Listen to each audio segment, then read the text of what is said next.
కుంభరాశి వారికి ఆదాయం 5, వ్యయం 11, రాజపూజ్యం 2, అవమానం 6.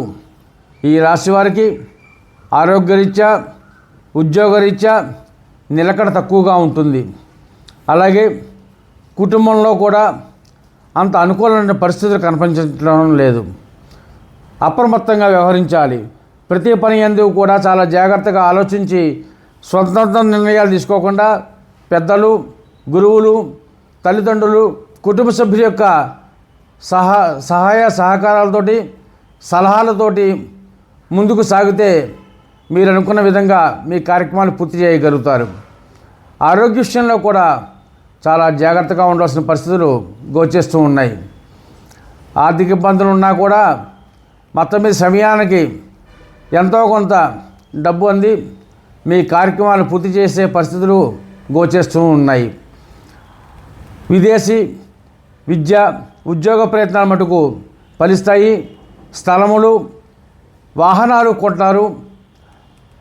శుభమూలకమైన ఖర్చులు చేస్తారు. సంతాన మూలకమైన సమస్యలు, ఖర్చులు కూడా అధికంగా ఉంటాయి. తగు జాగ్రత్తలు తీసుకుంటూ ముందుకు సాగండి. అలాగే ఆరోగ్య విషయంలో కూడా మర్మాంగంలో తల, కిడ్నీ బాధలు వేధిస్తే కనుక ఆరోగ్య సూత్రాలు పాటిస్తూ తగు జాగ్రత్తలు పాటించుతూ ముందుకు సాగండి. ఆధ్యాత్మిక చింతన పెంచుకోండి. దైవభక్తి మీకు అనుగ్రహిస్తే తప్పకుండా సత్ఫలితాన్ని పొందుతారు.